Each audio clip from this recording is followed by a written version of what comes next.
buenas, bienvenidos a Sábados en la Sierra. Hacía ya unas semanas, quizás meses, que no compartíamos un vídeo, pero estamos aquí cerca de Cortijos Nuevos en la Sierra de Segura y queríamos compartir un breve pensamiento de la palabra de Dios, de la Biblia. Está en el libro del profeta Oseas, capítulo 13, y dice, versículo 9, «Te perdiste, oh Israel, mas en mí está tu ayuda».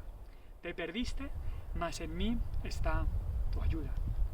Muchas veces salimos a un bosque como este a dar un paseo, y muchos padres han salido con sus hijos a dar un paseo. A nosotros también nos gusta salir con los niños a dar un paseo, y uno de los peligros que tiene adentrarte en un bosque es que te puedes perder. Ha habido muchos casos de gente que se ha perdido, quizá ha salido sin mapa, sin GPS, sin brújula, y al final ha acabado perdiéndose. Y es una experiencia bastante complicada hasta que alguien puede rescatarte o ves y al final encuentras el camino. En la Biblia tenemos la historia de la oveja perdida, que salió por el monte y se perdió, y al final el pastor tuvo que ir a buscarla. También tenemos un versículo en Isaías 53, capítulo 6, que dice, «Todos nosotros nos descarriamos como ovejas, cada cual se apartó por su camino». Y habla de cómo cada ser humano se ha perdido. Por nuestro camino que pensábamos que estaba bien, nos hemos descarriado como la oveja. Y en este capítulo de Oseas, capítulo 13, Dios le habla así a su pueblo. Les habla de cómo se habían rebelado. Habla de la rebelión, de cómo se sentían saciados. Es decir, yo estoy bien, no necesito nada más. Estaban como repletos, no necesitaban a Dios. Por eso dice que su corazón se había envanecido. Pensaban, yo puedo solo, yo valgo. No necesito a nadie que me rescate, a nadie que me ayude. Incluso olvidaron a Dios. Dios les dice que habían olvidado a Dios. Su orgullo les llevaba a decir, yo puedo solo, yo estoy bien solo, yo me valgo por mí mismo, me olvido de Dios. Y eso había hecho el pueblo de Dios. Ahora, ¿qué pasaba cuando estaban en problemas? Pues cuando estaban en problemas, cuando sí que veían que a lo mejor se habían perdido, en vez de buscar a Dios, buscaban a sus líderes. Nos dice ahí los versículos anteriores que habían buscado a sus reyes, habían buscado a príncipes y jueces incluso, y ninguno les había librado, porque al final eran como ellos, eran hombres que no podían librarles. Se habían olvidado de Dios, habían puesto su esperanza en hombres y no podían librarles. Y al final Dios les dice, date cuenta que estás perdido. Así empieza este versículo 9, te perdiste.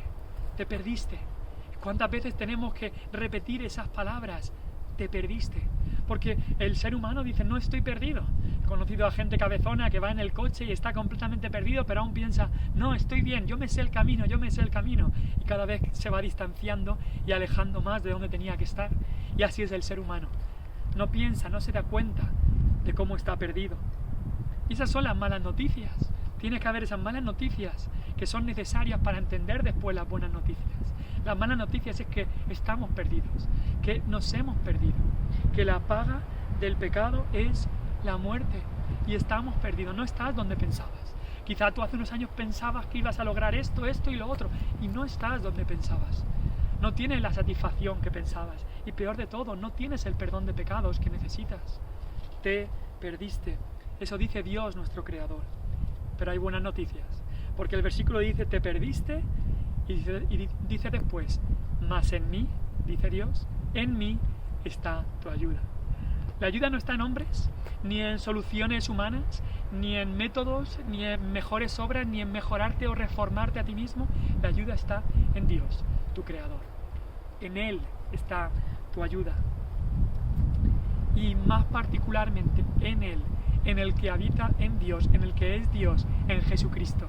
Jesucristo es Dios y Jesucristo estaba con Dios por toda la eternidad. Y Él vino a este mundo que estábamos como ovejas perdidas, y Él se introdujo por medio de tomar un cuerpo de carne, se introdujo en este mundo perdido. Vivió como nosotros todas las debilidades incluso de este cuerpo que nosotros tenemos, este cuerpo perdido, este mundo maldito, pero sin pecado, porque vivió una vida perfecta. Y no solo eso, también murió pagando el castigo que nosotros merecíamos por habernos perdido. Murió allí en la cruz, pero no se quedó muerto, sino que al tercer día resucitó. Y Él hizo todo esto para encontrarte, para rescatarte. necesitábamos ayuda. Necesitábamos ayuda. Necesitábamos a alguien que nos rescatara. Te perdiste, dice el versículo. Mas en mí, dice Dios, está tu ayuda. Y no es una ayuda la que da Dios para que te salves, una ayuda de que tú haces un poco y Él hace lo otro, no. Cristo vino, te encontró como esa oveja perdida, te puso en sus hombros y te llevó de vuelta a Dios. Esa es la ayuda que encontramos en Cristo para ser salvos. No es una ayuda de 50-50, es una ayuda que Él lo hace todo. Él vino, Él nos rescata, Él pagó el precio, Él nos pone en sus hombros y Él nos lleva a la gloria. Ese es el Evangelio, esa es la gloria del Evangelio, que todo aquel que en Él crea tenga vida eterna, que Cristo vino a buscar y a salvar lo que se había perdido. ¿Te perdiste? Reconócelo. Lo reconozco yo, reconócelo tú. Lo reconocemos. Te perdiste. Nos perdimos. Pero en Dios, solamente en Dios, solamente en Cristo está nuestra ayuda. Que Dios te bendiga. Piensa en estas cosas.